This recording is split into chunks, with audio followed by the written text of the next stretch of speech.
They picked the one weekend they should have avoided, Atlanta, Georgia. 50,000 humans in armor, carrying swords, screaming battle cries in the street, and not one of them was actually a soldier. The aliens saw it as the largest army ever assembled on planet Earth. They had no idea it was a costume convention. By the time they figured out the truth, it was already too late. Smash that like button, hit subscribe, and drop a comment telling me where you would hide during an alien invasion, because this story is about to get out of hand. Let us begin this journey right where the sky over Atlanta turned the wrong color. Dragon Con had taken over downtown Atlanta the way it did every Labor Day weekend. 4 hotels, connected by skywalks and packed hallways, held more strange costumes per square foot than anywhere else on the planet. Knights walked beside robots. Wizards argued with pirates over the last elevator spot. A 12-foot dragon puppet, carried by 6 sweating volunteers, drifted through the lobby of the Marriott Marquis like a parade float that had wandered in from a dream. Mark Delaney stood near the registration line with a foam battle axe slung over one shoulder and a name badge that read Security Volunteer. He had worked this convention for 6 years, and in that time he had seen grown men cry over cosplay contest results, watched 3 separate proposals happen in the same hallway, and once had to explain to a police officer that no, the man in the giant mech suit was not actually going to hurt anyone. He just really wanted a picture. Nothing at Dragon Con ever felt ordinary. That was the whole point. At exactly 2 in the afternoon, the lights in the main lobby flickered. Nobody thought much of it. Old buildings, old wiring, and 50,000 phone chargers plugged into every outlet in the building could do that on their own. Mark barely looked up from checking a badge.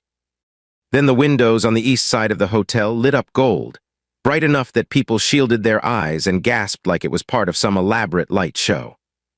A costumed group nearby actually cheered, assuming a drone display had kicked off early for the parade. It was not a drone display. Outside, hovering above the Atlanta skyline, 3 enormous ships had broken through the clouds without a sound. They were smooth, dark, and shaped like folded blades, each one easily the size of a football stadium. They did not roar. They did not shake the ground. They simply appeared silent and patient, like they had been waiting for the right moment. Panic should have followed immediately. It did not. Because down on the street, half the crowd assumed it was a marketing stunt for one of the convention panels. A group dressed as a rebel resistance squad actually raised their fists and cheered at the ships, thinking some studio had paid for an elaborate promotional flyover. Someone shouted, "Best con ever," and started filming with their phone held sideways. Mark was not fooled. He had grown up on a farm outside Macon, and his uncle had spent 20 years in the army. Something about the stillness of those ships made the hair on his arms stand up. He grabbed the nearest badge holder, a woman dressed as some kind of star pilot, and pulled her back from the window. "That is not a promotion," he said. She looked at him like he had insulted her taste in costumes. Then the first pod detached from the lead ship, and every phone in the lobby turned upward at once. The pod dropped fast, faster than anything with wings should fall, and landed in the middle of Peachtree Street with a boom that rattled glass 3 blocks away. Cars stopped. A city bus slammed its brakes, so hard the driver hit the horn without meaning to. And then the pod opened like a flower turning inside out, and something climbed out that was not human, not friendly, and clearly not lost. It stood nearly 8 feet tall, covered in a pale gray hide, with 4 narrow eyes arranged in a diamond pattern across a long skull. It wore some kind of armor plating across its chest, and it carried a weapon that hummed with a low blue light. For 3 full seconds, the street went completely silent. Then a teenager in a homemade superhero costume, standing near the corner with his friends, pointed his phone straight at the creature and yelled the only thing that made sense to him in that moment. "Bro, your cosplay is insane. What con did you come from?" The alien tilted its head, confused by the reaction, and lifted its weapon. Mark's stomach dropped. Whatever this was, it was not here to compliment costumes. Somewhere above Atlanta, 3 warships hung in perfect silence, waiting, and on the ground, 50,000 people dressed as warriors, wizards. And heroes had no idea they were about to become the strangest resistance force the galaxy had ever accidentally assembled. The convention was about to become something none of them had trained for, and none of them planned to run. The alien fired a single warning shot into the pavement, and that was the moment Atlanta stopped laughing. The blast cracked the concrete and sent a chunk of asphalt spinning into a nearby trash can with a metallic clang. The teenager who had asked about the cosplay dropped his phone and grabbed his friend's arm instead of running, which in hindsight was not the smartest decision. But it was very on brand for Dragon Con. Inside the Marriott lobby, Mark grabbed the hotel radio clipped to his volunteer vest and started shouting into it, calling for actual police, actual security, anyone with real authority. The radio only crackled back static. Whatever those ships were doing above the city, they were jamming more than just cell service. Outside, the alien soldier began walking down Peachtree Street with slow, deliberate steps, scanning the crowd the way a predator studies which animal to separate from the herd. Behind it, 2 more pods slammed into nearby intersections, each one releasing 3 more soldiers in the same pale armor. This was supposed to be simple. Later, intercepted communications would reveal exactly what the invasion force believed when they arrived. Their scanners had detected an enormous concentration of armed beings gathered inside a fortified structure, all wearing what their sensors classified as ceremonial battle armor. Carrying an almost unbelievable variety of edged weapons, firearms replicas, and energy-based devices. Their analysts concluded they had discovered the largest standing militia on the entire planet, conveniently gathered in one place for what looked like a military tribunal. They were half right. It was the largest gathering of costumed weapons on the planet. They were catastrophically wrong about the militia part. A cosplayer named Dave Whitmore, dressed head to toe as a medieval knight with a genuinely well-built foam and resin sword, stood frozen near the hotel entrance as the alien approached. His friend Tyler, dressed as some kind of futuristic bounty hunter with a very realistic-looking blaster prop, grabbed his arm. Dave, that thing is real. I know it's real, Tyler. Then why are you not moving? Dave swallowed hard, gripped his foam sword a little tighter, and said the line that would later get printed on a t-shirt sold at next year's convention. Because I did not spend 4 months building this armor to run from the first thing that looks at me funny. The alien soldier stopped 10 feet away, studying Dave's armor with what looked like genuine confusion. Its scanner mounted on its wrist beeped rapidly, unable to classify the material. Real steel, not real steel, some strange hybrid.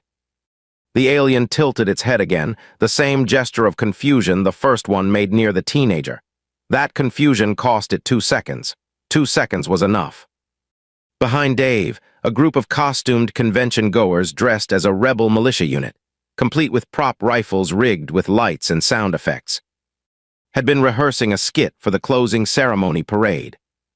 Their leader, a broad-shouldered man named Colton Reyes, who had spent 8 years in the National Guard before joining civilian life, took one look at the alien and made a decision that would define the entire battle to come.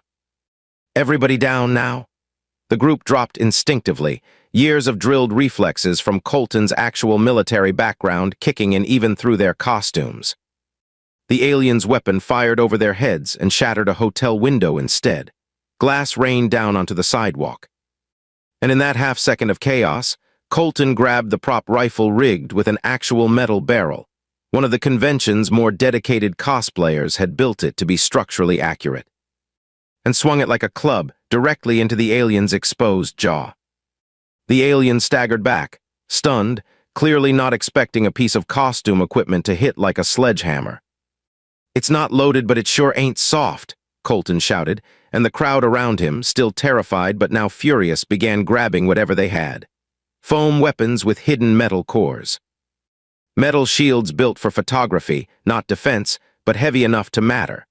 A prop hammer weighing almost 30 pounds because its owner had insisted on realism over convenience. The alien invasion force had expected an untrained population to scatter in fear. Instead, thousands of costumed convention attendees, many of whom had spent months engineering their gear to be as authentic and durable as possible, stood their ground with weapons built by obsessive hobbyists who cared more about accuracy than anyone in that alien fleet could have imagined. High above the street, One of the alien scouts recording the engagement sent an emergency signal back to the command ship, and the message translated roughly to a single, panicked line. The primitives are armed with weapons our scanners cannot classify, and they are not retreating. Down on Peachtree Street, Dave Whitmore raised his foam sword, looked at Tyler, and grinned behind his helmet. Best con ever. Inside the convention center, word of the attack spread faster than any official announcement could have managed. Because 5,000 people were already live streaming everything happening outside. Within minutes, every hallway, ballroom, and gathering space knew that something impossible was happening on the street, and the reaction was not what any alien fleet commander would have predicted. There was no stampede toward the exits. Instead, entire cosplay groups began organizing like it was the most important panel of their lives. Sarah Coleman, a convention regular known across 3 states for building some of the most detailed armor sets anyone had ever seen, stood on a table near the dealer's room and shouted over the noise using a bullhorn she had built as a movie prop just weeks earlier. Everybody with metal gear, group up near the west entrance. Everybody with medical training, we need you setting up near the food court. If your costume includes a working prop weapon, check it now, because we might actually need it. It should have sounded absurd. It did not, because half the crowd had spent years preparing gear that blurred the line between costume and functional equipment. Convention safety rules had always required prop weapons to be piece-bonded, blunted, and inspected. But those same rules had unintentionally created an army of civilians carrying reinforced replicas. Sturdy armor and enough imagination to use them without hesitation. Meanwhile, on the street outside, Colonel Frank Whitaker of the Georgia National Guard was already receiving reports that made no sense on paper. Unidentified aircraft above downtown Atlanta. Ground forces engaging armed civilians near the convention district. Casualties reported on both sides, though the description of the enemy troops sounded like something out of a science fiction film. Whitaker had spent 22 years in uniform, and he had learned a long time ago that when a report sounds insane, you do not waste time arguing with it, you move. Get every available unit rolling toward the convention district, he ordered from the mobile command vehicle already speeding through traffic. And somebody tell me why half my radio traffic is people talking about swords. The answer came fast enough once his convoy reached the edge of downtown. What Whitaker saw stopped him mid-sentence. Thousands of costumed civilians had formed rough defensive lines across 3 city blocks, using overturned tables, parked cars, and hastily stacked convention signage as cover.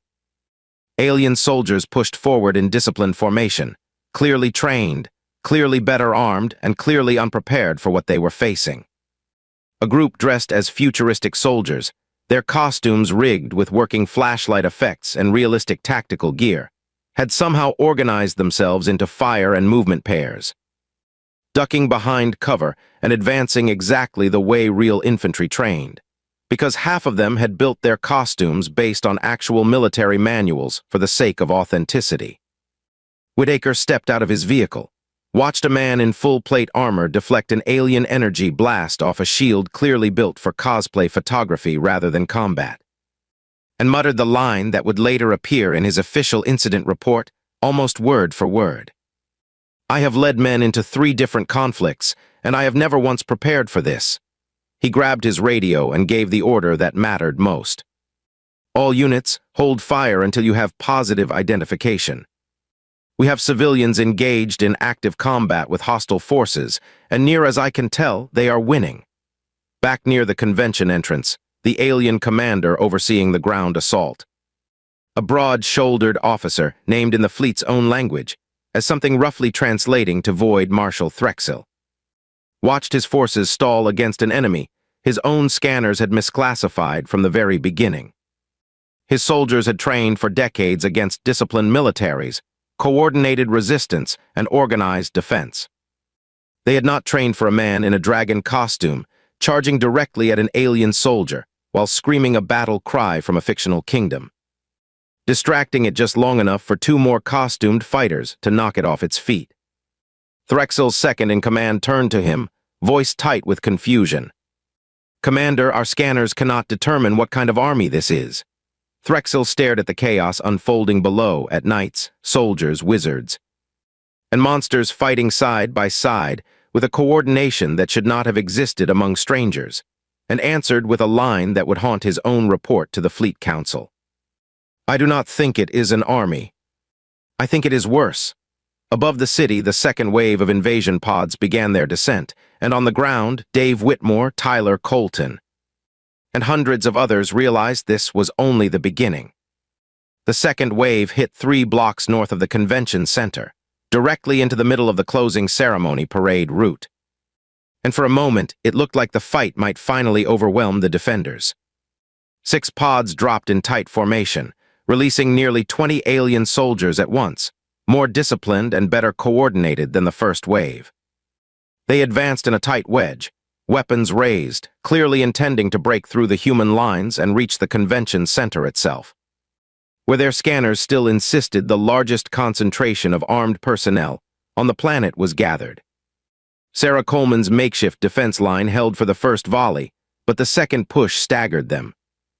A man dressed as a battle-worn commander took a glancing hit to his shoulder plate and went down hard, and for the first time since the invasion began, real fear rippled through the crowd. That was when Colonel Whitaker made his move. He had spent the last 20 minutes watching, listening, and coordinating his own forces through the confusion. Now, with National Guard units finally arriving in strength, he made the call that would define the entire battle.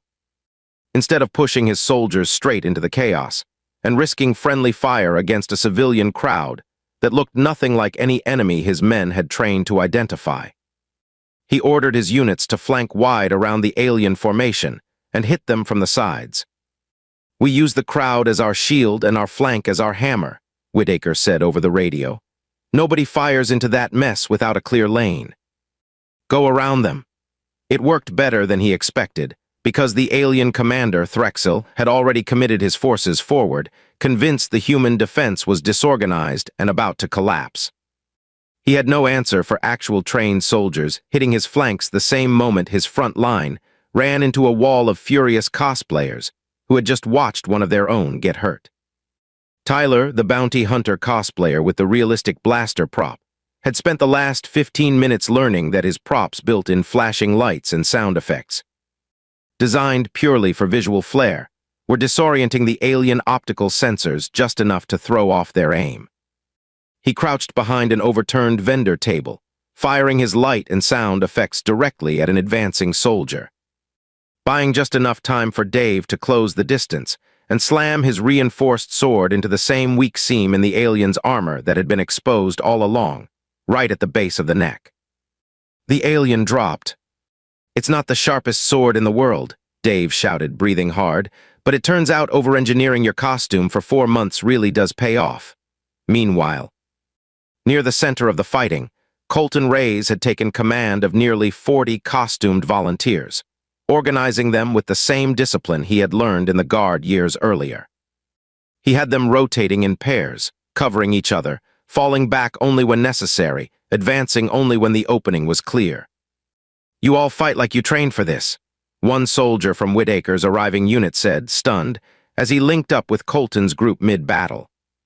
"We didn't train for aliens," Colton answered without missing a beat.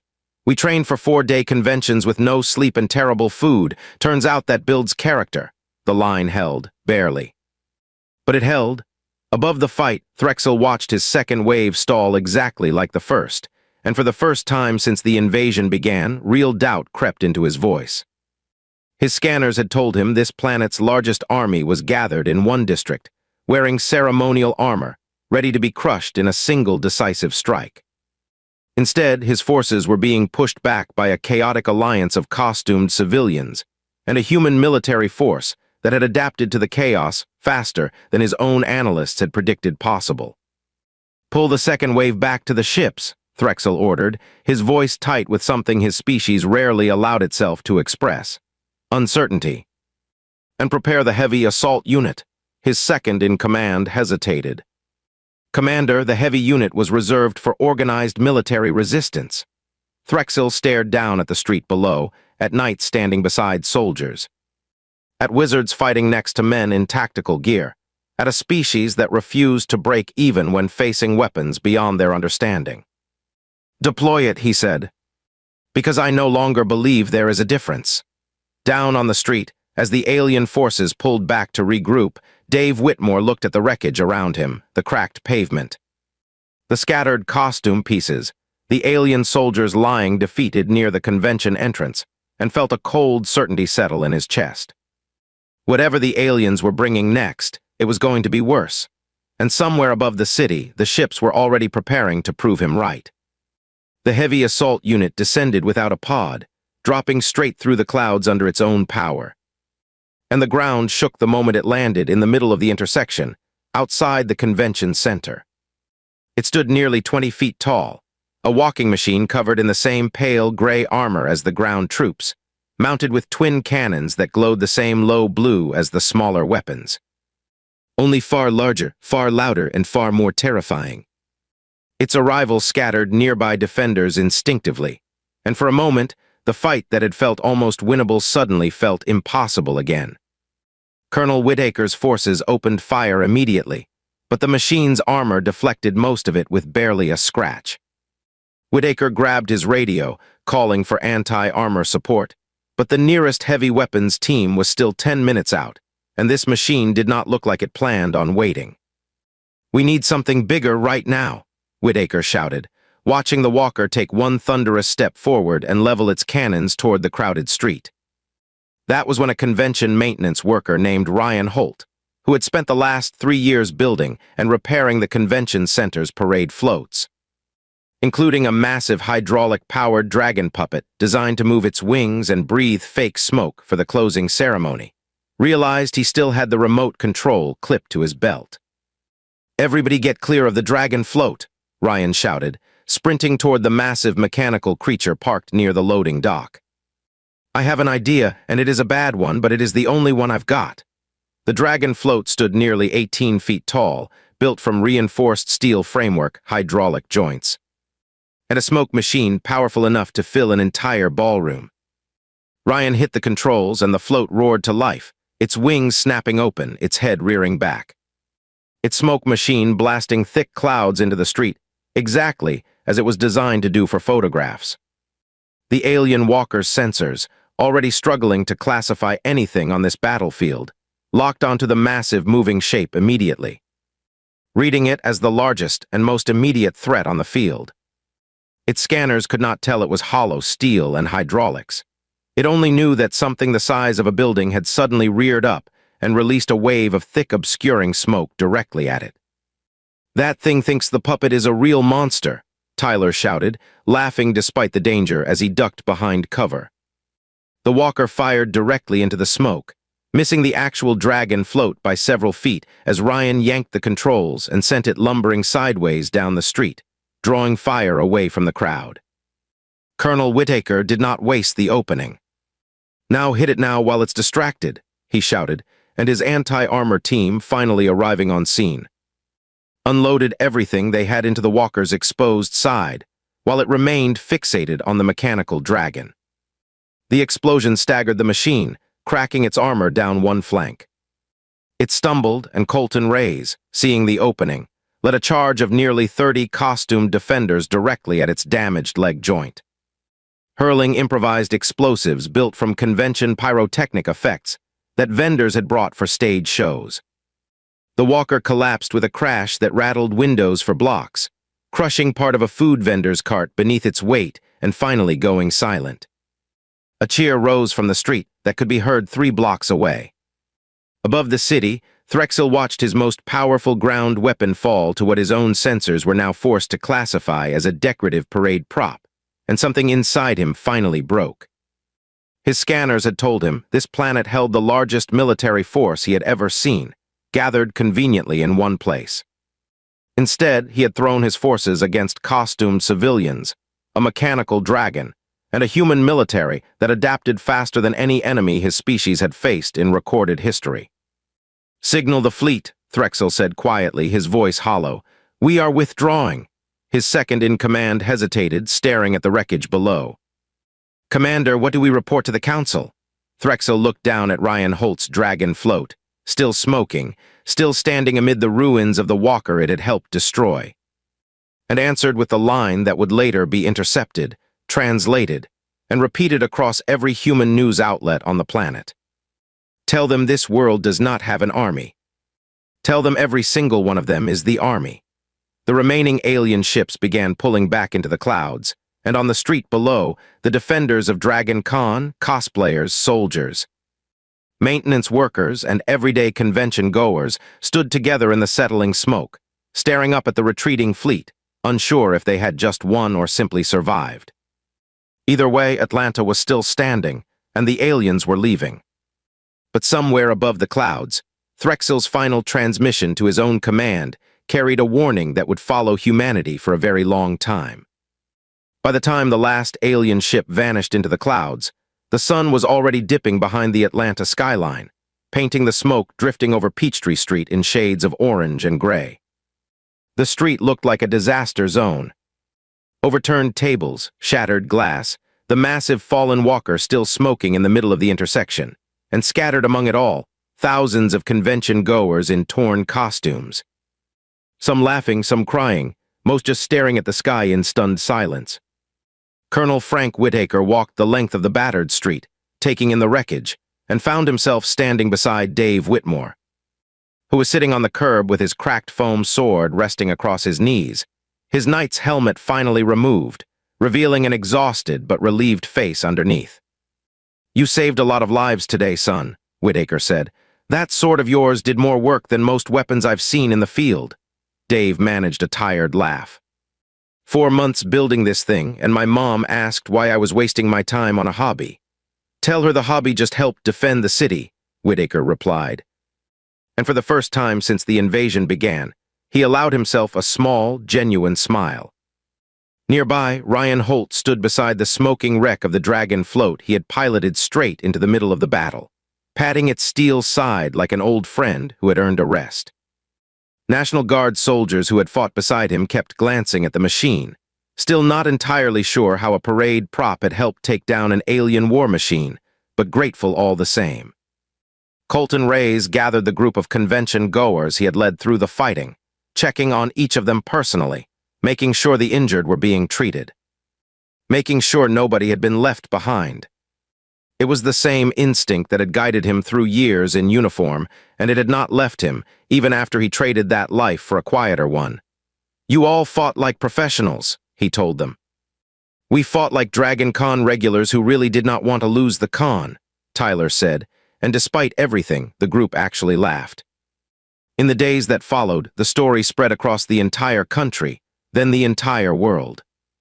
News networks scrambled to explain how a costume convention in Atlanta had become the single most successful ground defense against an alien invasion force anywhere on the planet. Military analysts studied the footage for weeks, trying to understand exactly what had allowed an untrained civilian population to hold the line against advanced alien technology. And the answer, when it finally came, was almost too simple to believe. Preparation, dedication, and community. 3 things Dragon Con had in greater supply than almost any gathering on Earth.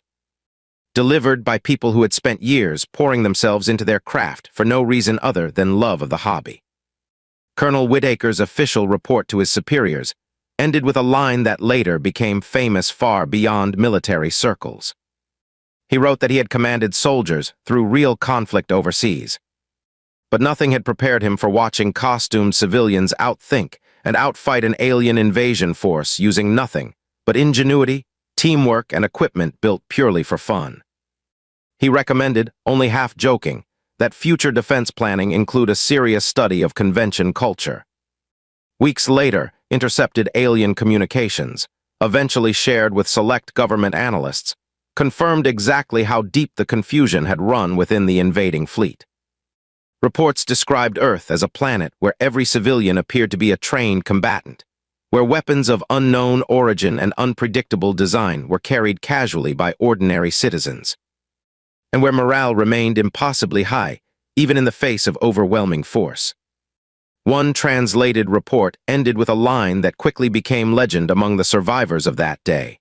"Do not return to the gathering places of costumed warriors. They are not what they appear to be. They are worse.